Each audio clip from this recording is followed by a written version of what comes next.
Yeah, we do A/B testing all the time. But here's the thing that's interesting about marketing is if anybody ever figures it out to make it perfect, you let me know. I've been doing this for a long time. It's Yeah. always about finding out what works, and then it may not work at some point. So hmm you've always got to be iterating and learning. And to me, the voice of the customer is always the key element. How did they react to that? Welcome to Career Coaching Secrets, the podcast where we talk with successful career coaches on how they built their success and the hard lessons they learned along the way. My name is Davis Wynn, and I'm the founder of Purple Circle, where we help career coaches scale their business to $100,000 years, $100,000 months, and even $100,000 weeks. Before Purple Circle, I've grown several 7- and 8-figure career coaching businesses myself, and have been a consultant at 2 career coaching businesses that are doing over $100 million each. Whether you're an established coach or building your practice for the first time, you'll discover the secrets to elevating your coaching business. Hey everyone, welcome to another episode of Career Coaching Secrets podcast. I'm your host, Regin, and today's guest is Alan McLaren, a personal branding architect for CEOs and founders, a speaker and co-founder of Strata Originals. With decades of leadership experience, including serving as international chair of YPO Gold, Alan has worked with top executives and entrepreneurs around the world to uncover what makes them truly original and to amplify their authentic voice at scale. At Strata Originals, Alan helps leaders discover their personal brand DNA, the core of who they are, and the unique story that sets them apart.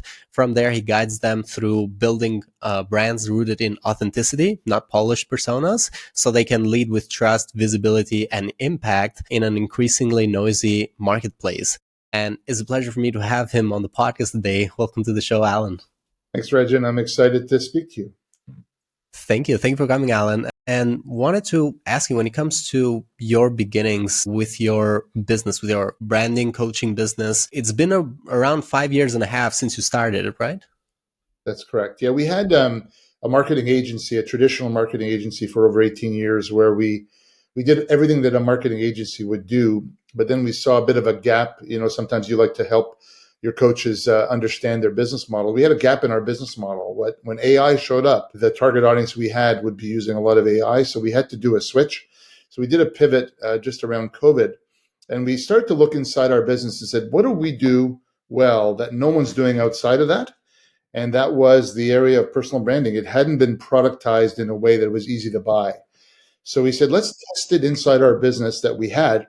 And we realized, oh my goodness, there's a need for this. There are a lot of people out there struggling to figure out how they talk about their worlds. And that's where we founded Strata. And for the last 5 years, we've been just having a blast because it's a whole new world when you deal with one leader helping them become successful. So that's where it came about. In a way, would it also help these leaders if they were thinking about either moving to a different company because it's like self-branding as well? Is that also kind of like included there? Well, think about this. Your personal brand is you. It's Mm-hmm. not, it's not where you work. It's who you are. So that carries you forward. So it doesn't matter even if you're changing industries. And a lot of your folks, we're CEOs and now they've become coaches, right? So the idea there is, well, how do I transition from that? Well, everything you did as a CEO and leader is what you're teaching people as a coach. So it's completely congruent. So the idea is your personal brand, we often say, shows up in the room before you do and stays there when you leave. So what are people saying about you when you're not there?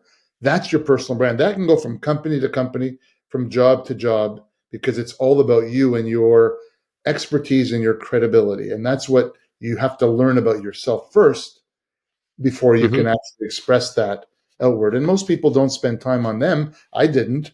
Now I do, Mm-hmm. but back then, and now we're helping people figure that out.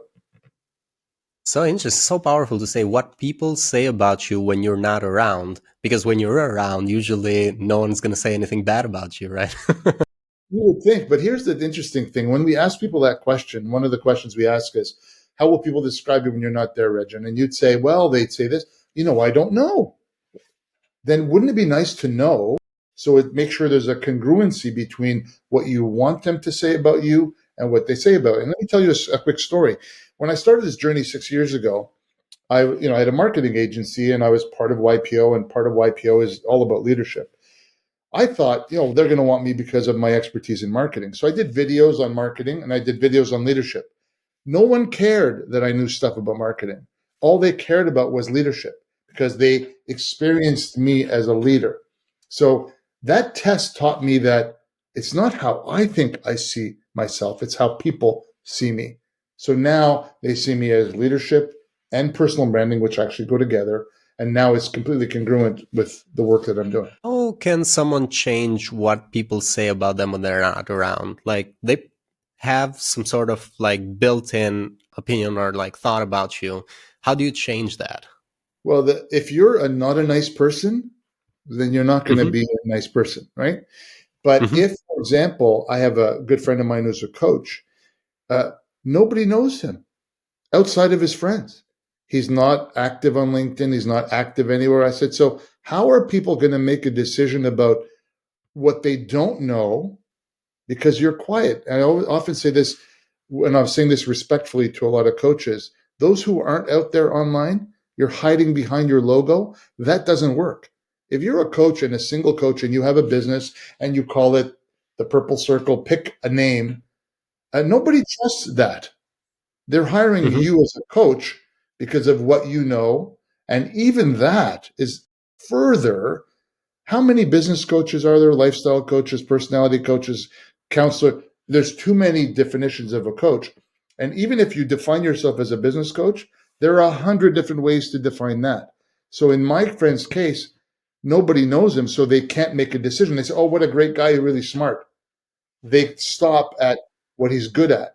So that's the point. When you share that online with people, now people know and they can say, oh, he's also a great coach. And look what that client said about him. He helped this guy do that, blah, blah, blah, blah, blah. So that's how you do it, by expressing yourself in an interesting way that's all about teaching and not about selling.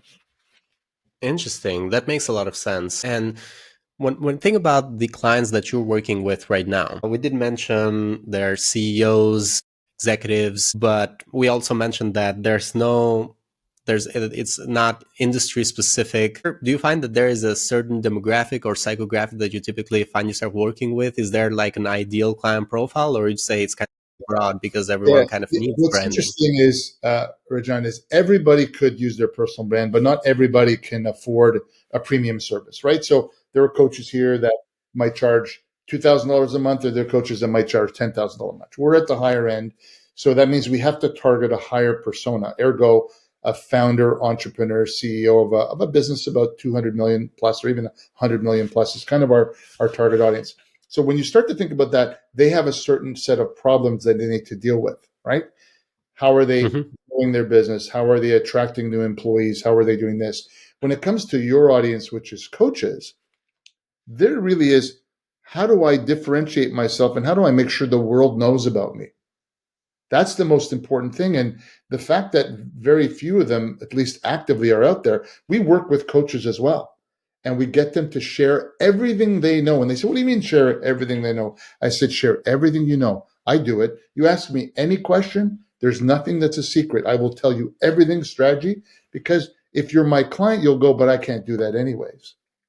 If you're Mm-hmm. not my client, you'll go, that Alan guy was very transparent and he helped me learn that.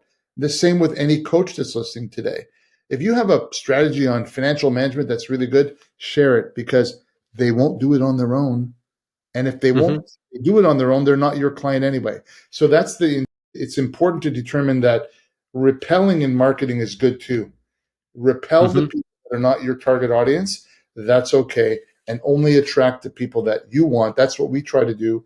And in our podcast, we see that the work that we're doing today, Regin, with you, is just spreading the message of awareness so that more people know about it. And then they can refer if they find people they're working with. Because coaches work Mm-hmm. with that need personal branding, but which helps them as a coach, because the better they're known, the more Mm-hmm. opportunities show up, and they look better as a coach because they're helping them grow. So that's how. Absolutely. And how would you say is for those that are listening that might fit your profile, might fit your rate too, how would you describe the engagement you have with them? Let's say they start working with you. Is there some sort of like package program, certain program length? How does that work?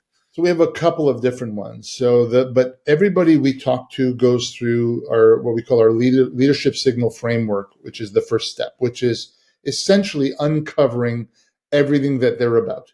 In a 90-minute meeting, we come out with a presentation after 2 or 3 weeks of doing some work and saying, this is how we see you, your expertise, the things you should talk about in the world. That's step one. From that, there's a couple of options that can happen. One is for those who say, I just want to be coached. I want to do the work. I want to do the recordings. I want to do it all myself. Teach me how to do that. Great. We'll put them on a 4-month program. We teach them everything they need to know. And then, of course, they can follow up and do, maintenance program with us and go. That's coaching. The second part is a do it for you model, right? That essentially means we will be your back office and we will do all the work for you. You have a few responsibilities in that, but we'll take care of that.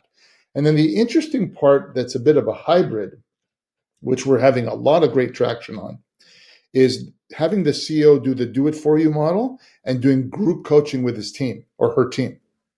So now imagine this. You are a leader of a $100 million company. You have 7 executives and all of you are out there actively on social media, teaching, sharing, etc. The aggregate of the connection and the relationship and the trust you're building will defeat your competition in a year. No question. You know how many companies are doing that? Very few. So that's where we see the opportunity. So group coaching, and do it for you model. That's how we go to market. And so far it's working quite well. Thank you. Thank you so much for sharing that, Alan. And this is a question that goes to the research that I mentioned earlier, but also some coaches might find it useful. When it comes to marketing for yourself, which marketing channel do you see working very well for you?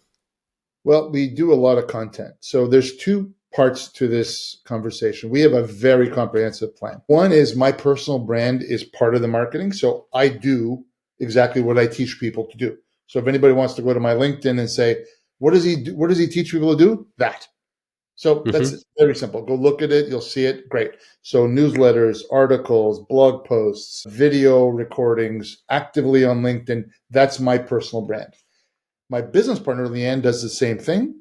And then the company Strata does its marketing, email marketing, blog posts. So, and then I also do podcasts. We have a podcast as well where we showcase our customers.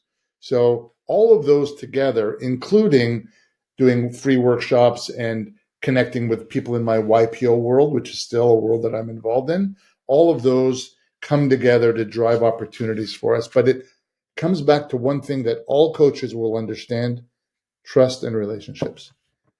That's all that matters. That's all our content is designed to do, is to build trust, build credibility, and then build relationships. And then people come across with us. And then hopefully, once they've talked to us, they go, and they can afford what we do, then we have a client. And when it comes to the podcast, I'm just curious.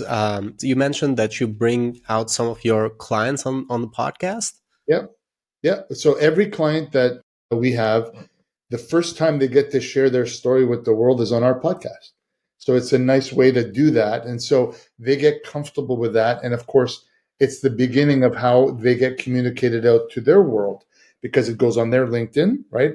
They share it and people start. And then we obviously, as you do, I'm sure, we do 6 or 7 little promos, little short snips that for the next 6 weeks, we're promoting that podcast. So they're getting exposure while we're now building out their content plan for their own personal brand. So that's how we use our podcast to help showcase our clients. It's a lot of fun for us because we get to know them even better through that exercise. So in addition to the 90 minutes we spend, a 45-minute podcast, now they're feeling very comfortable on video, which is what we're doing today. Then now when they get to do video, which is our primary focus, by the way. So, and I'll leave one important message that I think is really important. The reason we do video is because people will spend time with you over time, right? If I do a video today, I'm cloned for the rest of my life, right? It's out there. It'll be out forever. I write a blog post, that's gone. If I write a LinkedIn post that's written, that's gone. The video can be found on YouTube now. It can be found when people are typing a search. So we recommend video because of the trust building opportunity that exists. But that's a long way to get to your answer, but hopefully that's helpful.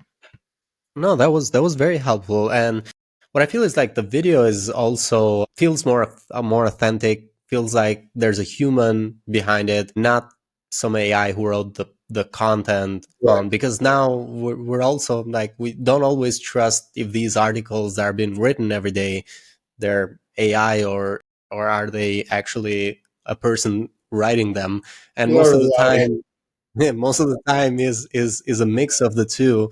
But yeah, we just feel like it's more authentic, and you actually build a connection with a human on a video that you don't get from an article. and think about this for a moment. If the entire game of digital should be about building relationships, right? Certainly in the context of the work that coaches do and the work that we do is very, very similar. How are people going to say yes to you when they don't even know what they're saying yes to? If Hmm. they see you, they say, I like this person, I don't like this person. That's great. They can't really make that determination from written word because the written word gets interpreted. This can't be interpreted, right? And now, of course, videos, there are people that are putting out videos that are AI videos of themselves, right? Avatars of themselves, right? I know when they said, oh, you can't tell. Yes, you can. I can tell because Hmm. my movements are natural to me. When people that know me know that I look up when I'm thinking, the avatar doesn't do that. The avatar is perfect. People Yeah, aren't. So, how do you differentiate? How do you build a human approach? We're jokingly calling ourselves Team Human because at the end of the day, that's the differentiator going forward with AI. I love AI. I think it's going to be good and bad for the world. But in the world of personal branding, this is going to make the difference. hmm, Humanity will win over technology in this context. And that's what we're yeah. trying to get people to see. I love how you actually, because I've never thought about this part. Like you make the AI video version of you. It never is going to look up. It's never going to do these things that a human does. It's always going to be like perfect speaking. And yeah, it's too perfect. Yeah, And, exactly. and the one thing that's really weird, and I don't know if people are going to think I'm a little crazy, but even in digital, energy matters. Human energy matters. You can feel something. You can say, this guy's full of crap without him saying it, right? Hmm. Well, with a computer, you're not feeling that energy. You're getting good content that's very perfect. But that's not what we're talking about. You can get perfect content from anywhere. But Hmm. would you rather, especially as a coach, get people to know what I'm like to work with? You'll know. People Hmm. watch and go, I either like Alan or I don't like Alan. That's fine. But you'll know Alan. After 30 minutes with you, they'll go, I get this guy. I like him or I Hmm. don't like him. That's fair. Wouldn't that be awesome if you did that at scale? We call Yeah. it building trust at scale. How else can you do that? There's no other way. I'll give you an example. You do a speaking gig. You're a coach today. How many people are in the room? 50, 100, right? I talk Hmm. to tens of thousands of people every single day. Who has the advantage? Doesn't mean don't. I do speaking gigs too and podcasts, but imagine how many people you can reach as a human being to connect with people. That's the magic. And that's what I'm encouraging coaches to think about. Get out there and start sharing the best of you. Good stuff will come back to you. Not right away. It might take you a Hmm. year, but you need to be out there and be out there and be consistent. And good things will happen. And I really like also the fact that we can get to do this long format content, such as a podcast. You're also doing it, which is great. And you can't really put an AI in your place to have like if you were doing it with your client and you were the AI, the client was real. It doesn't make sense, right? Right. That's why I love the opportunity to be able, because as you know, as a marketer, you know this, you need to reach people, 6 or 7 different ways to be able to get them to pay attention to you. And then in the context of video, the study that came out, and I can't remember the source of it, but they need to spend about 7 hours with you of time online before they actually engage. So if you do one thing and stop after a month, then what's Hmm. going to happen, right? It's the old sales world, 7 touch points to make a sale. Well, this is even bigger now because of the noise, right? So if Hmm. you through the noise, people say, well, I didn't get a lot of engagement on my video. Well, 40 people saw your video and now the next day 30 people saw your video. At the end of the week 1,000 people saw your video. What's wrong with that again? So people are getting the mixed up on vanity metrics and saying, well, I Mhm. didn't get a lot of likes on that. Who cares? You get a Yeah. lot of impressions. That means people saw your content. If they saw it on YouTube, you can see how long they watched your video for. How long Mhm. did they share it? Those are the things that matter. And then most importantly, the feedback you're going to get is going to be offline. This is the part people miss. Offline, people are going to come to you and go, I love those things you're doing. And you're going, you saw my video? Yeah, I watch your videos all the time. Yeah. Family, colleagues, but they never like, they never share, they never engage because that's only 9% of people on LinkedIn do that. That's it. Mhm. So Yeah. people get hung up on those metrics. They're important to track, but they're not important to worry about. Yeah, absolutely. And like you said, you don't really need 1,000 people every day. It's not how you measure success with 1,000 views. If like 1,000 people that are not really your target are listening to it or are seeing it, still it doesn't matter that much. But That's if 40 exactly people are really highly targeted individuals that you actually want to listen to are listening, then you're already winning Yeah, think of in that this as regard. a coach. As a coach, how many clients do you need in a year? 10? 8? So, and you Hmm. know you're going to have churn. Every coach has churn. Hmm. So, if you're starting with 6 and you want to get to 8, you need to be talking to 50 or 60 or 80 to make sure you Hmm. have 8 all the time. How do you do Hmm. that? How do you fill your pipeline? This is doing that while you're sleeping. If you record a video or record videos, it's working while you're sleeping. And then you can go to networking events, do all the things that you do, build relationships, get referrals. The other thing that Hmm. people forget, Regin, is really as coaches, you mostly get referrals, right? That's how the business works.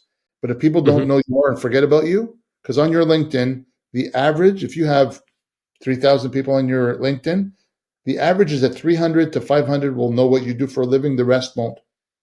How are they going Hmm. to refer you? They Yeah. can't. They can't. So when you're out there, you're also talking to people who can refer you, not just end user clients, right? So that's the magic of being out there. I really like how these podcasts kind of like somehow turn into coaching sessions in a way. Like people would get people get a lot of value from these. So if anyone's So, listening, like this is kind of like, and it's even better if you actually work with Alan directly. But this is great. Thank you, Alan. Thank you for sharing all of that. And looking to the future for the next 1 to 3 years with your business, do you have any specific goals you're working towards? yeah. So I'm not the youngest guy in the room. I probably, but what I love about what we're doing is I think we're changing lives. And that sounds a little dramatic, but when a leader is out there building their personal brand, they're impacting their companies, they're impacting their employees, they're impacting their families because they're leaving a legacy of what they know. So my job in the next 4 to 5 years, we're going to be writing a couple of books. We have a few books that are my business partner and I are going to be writing. We're going to be spending a lot more time on speaking gigs and getting out there, spreading the gospel of how important it is to get out there and share your personal life because people think, oh, this is just to generate leads. No, think about this for a second. I'm not going to be around forever. Like I'm just not, right? So in 25 years or hopefully 30 years, I can make it. I won't be around. But if I have a YouTube channel with 400 videos on it, I'm there forever. And I can help teach the next generation because, after being in business for 40 years, there's a lot of lessons I've had. And leaders who are there, a lot of coaches are former leaders of some type. The legacy you have, the information you've garnered, only you know, by the way.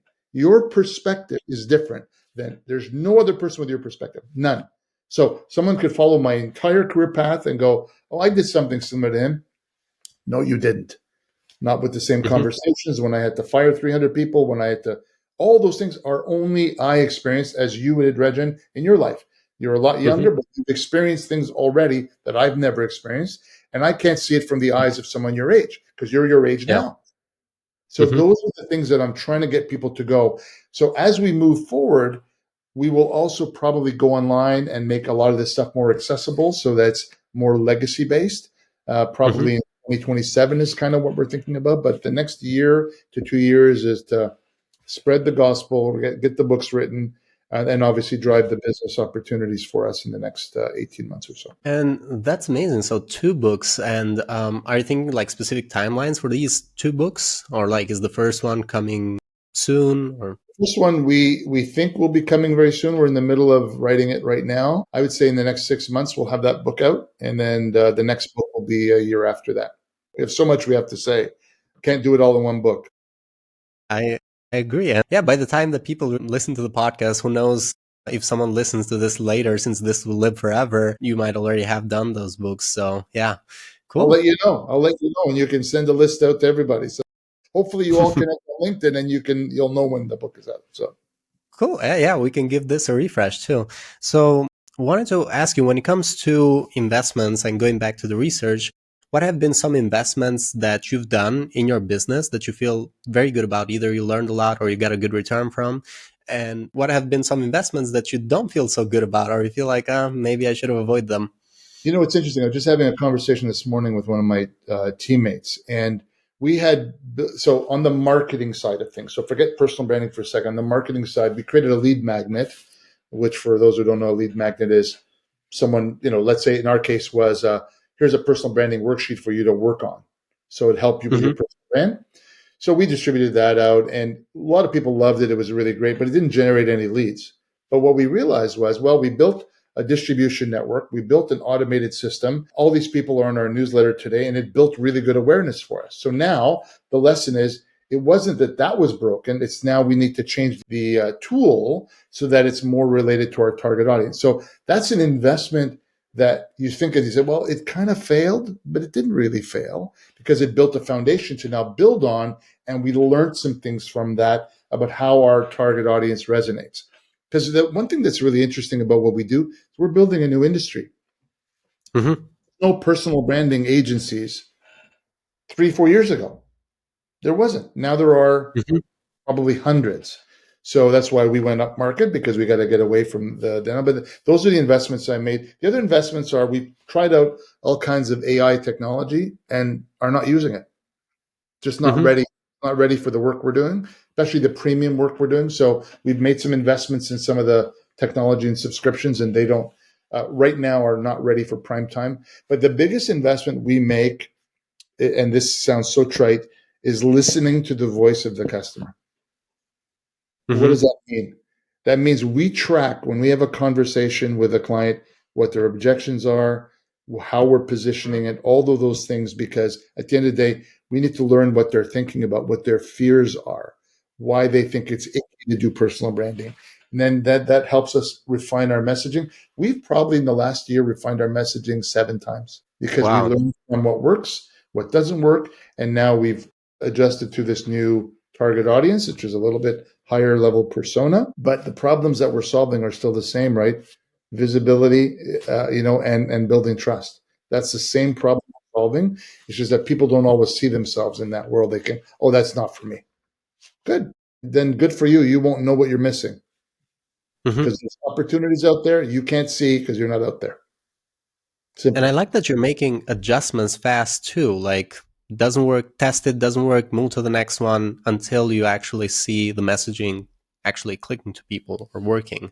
Do you do a lot of A/B testing there, or? Yeah, we do A/B testing all the time. But here's the thing that's interesting about marketing is if anybody ever figures it out to make it perfect, you let me know. I've been doing this for a long time. It's Yeah. always about finding out what works, and then it may not work at some point. So Mm-hmm. you've always got to be iterating and learning. And to me, the voice of the customer is always the key element. How did they react to that? Okay, I Mm-hmm. thought it was this, they thought it was that. So we do A/B testing, but even that's not perfect, right? Okay, Mm-hmm. good. I got a 40% thing. Okay, newsletters, they're opening at 60% rate. That's great. But what's ultimately happening after they engage? The ultimate test is revenue. Am I Mm-hmm. driving new leads, which drive new revenues from the right people? Am I attracting the right people? That's an ongoing business. And every coach here knows that. Very few have sophisticated marketing programs, but at the end of the day, they are personal brands. That's who they are. I don't care if they're, a coaching conglomerate of 400 coaches. They're still individual coaches. They're still Absolutely. individual coaches. And if nobody can make a decision on you, like I get angry with coaches a lot. I have a lot of them that are my friends, and I yell at them. And I said, "You such an idiot that you're just sitting there with your talents." Because a lot of coaches are so talented and they just don't get out there. They sit in their office and they say, I got 4 clients, I'm happy. Okay, great. If you're happy with 4 clients, good for you. But you can impact more people, even if they don't become clients, by sharing the wisdom you have. That's what I'm trying to push coaches to do, because there are tens of thousands in the world, and there are a lot of great ones. I've met them. There's some wonderful executives that are out there helping people. And if they're helping people, then it drives business and drives opportunities, and that helps the world. So everybody needs a coach, right? Yeah, absolutely. And more now than ever. Or now, It's culturally, and it's a good thing that culturally this is becoming more of a mainstream than it used to be, like, let's say 20 years ago. And I've had coaches in the show that have been doing coaching 50 years ago. It wasn't even called coaching back then. So they were very senior coaches. It was a completely different way of doing it back then. Now it's a little bit more, it's better overall because they don't have to be on the phone. They can actually get on a Zoom call, or they don't have to fly out all the time to meet their clients. So yeah, we live in a better time overall. Interestingly enough, even though we're connected this way, business is more connected.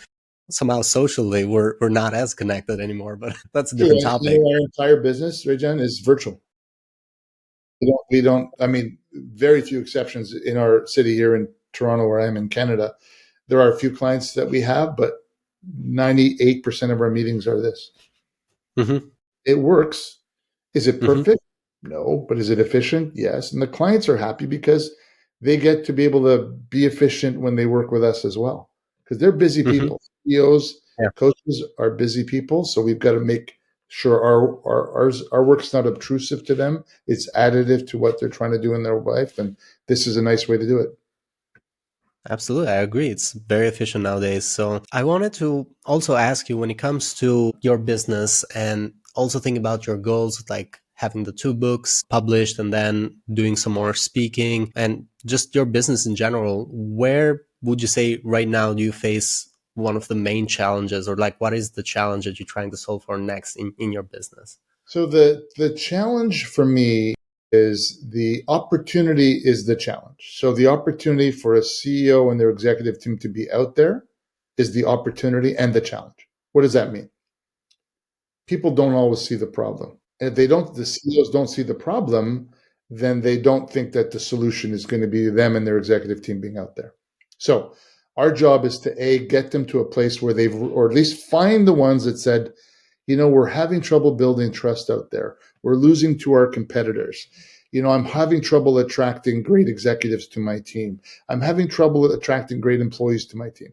Great. One of those answers can be you and your team being out there sharing the best of yourself and your company with the world. So that's the problem and the opportunity all wrapped into one. So me, it's reaching those people that say, I have a problem. The ones that don't, I can't talk to them because it's too much work to bring them from I don't have a problem to there. But one who says I have that problem, then those are the ones I want to talk to, because we have an answer. And this answer is very unique. It's not out there right now. So all competitors don't think of this idea. It's ours. But my point is really, this is a wonderful opportunity to galvanize a team as well, because they're now all focused around one thing that's good for the business and good for their individual careers as well. So that's the biggest opportunity and hurdle we have at the same time. Interesting. And it makes a lot of sense, right? So the people who are not aware of their problem, I would think of them as very cold, very up the funnel. They're not even aware. They do have the problem though, but they're just not aware of it. And then there's people who are closer to the problem that are aware of their problem and maybe are even aware that there are solutions just like yours that might fix that problem. Sometimes you're just aware of the problem. We don't know how to fix it. And being aware of the solution, potential solution also could be helpful. Well, here's the thing, Rajan, I just don't interrupt you, but it's really important. In larger companies where we're targeting, a lot of the problem is they've already tried and it hasn't worked, because they've tried it from a company perspective, not a personal branding perspective. And the example is this. Oh, if you just share more company content, more people will come to your LinkedIn. And the answer is no. No one cares about your press release. They care about you and your expertise. So people think, well, we'll just get more employees to share content. That's good. Well, let me ask you this. The person who is your marketing assistant, who's 27 years old that just graduated from marketing school. Do you think her people care about rubber tires? No, they don't. But if she had a perspective that would be helpful on the people that she's connected to, they're working in other companies. So if you should, well, look what she did. She said that's really cool. You guys do this, that, and then the dots start getting connected. So that's the power of personal branding, is you only share content that's relevant and relevant for your audience. So the CEO has colleagues, marketing people have colleagues, engineering people have colleagues. Imagine if everybody's working together from the same songbook. That's the power we're talking about. They don't see the problem because they've tried and they give up. And that's the sad part. There is an answer, but you can't do it from corporate comms or from your marketing team because they're not capable of doing this on average. Some are, very rarely they are, though. Thank you. Thank you for sharing that, Alan. And since you are also oriented towards making an impact in the world, and there's a lot of coaches who are also listening to this podcast who are trying to do the same, is there any advice you'd like to give to the coaches who are trying to scale their impact? I think have as many conversations as you can. Do as many podcasts as you can, because and then do content, because if I think about this, the conversations that I have, sometimes I'm helping someone that'll never be a client, and that's okay. I don't mind doing that. I have lots of mentorship conversations with young people, help them, guide them through their careers and things like that. But just think about this. If you're a coach today, you know stuff that very few people know based on your perspectives, right? If you're keeping that all to yourself, that's great. So what are the channels where you can have conversations? Well, networking events, speaking gigs, podcasts, having your own podcast, doing your own LinkedIn, and maybe having a TikTok channel.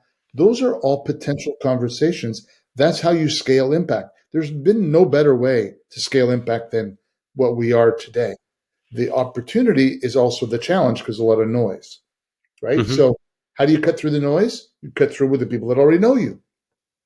The people already know you. If you have 4,000 people on your LinkedIn, half of them know you.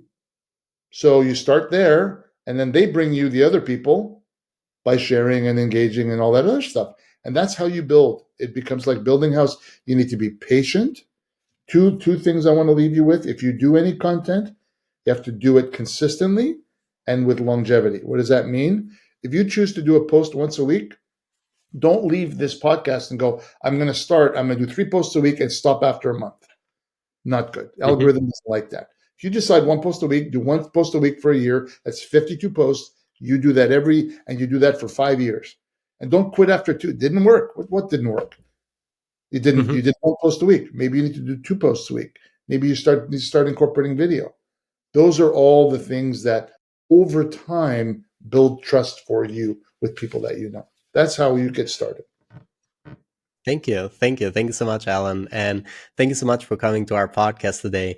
For anyone who wants to connect with you or find you, they can go into LinkedIn, look up Alan McLaren. They'll be able to find your profile. They can also go into strataoriginals.com, if I believe that is the website, right? Website, that's correct. Yeah. Strata Originals, we'll put that also into our description so people can find it easily. Is there any other way people could connect with you or reach out to you? Well, I have a YouTube channel. We have a YouTube channel for all of our podcasts. But if we start with me, mention that you saw me on the podcast, which will be great, so I can connect with you, because I have a lot of people trying to sell me stuff, which is always a challenge on LinkedIn. So just mention that you were on this podcast. Happy to connect with you, and if they want to spend time learning more, there's a lot of content on our site, a lot of content on my site. Go learn, and when you're ready to talk, happy to help you guys think about that. So yeah. Thank you so much, Alan. Legend, I enjoyed it. Thank you so much. That's it for this episode of Career Coaching Secrets. If you enjoyed this conversation, you can subscribe on YouTube, Spotify, Apple Podcasts, or wherever you're listening to this episode to catch future episodes. This podcast was brought to you by Purple Circle, where we help career coaches scale their business to $100,000 years, $100,000 months, or even $100,000 weeks, all without burning out and making sure that you're making the impact and having the life that you want. To learn more about our community and how we can help you, visit joinpurplecircle.com.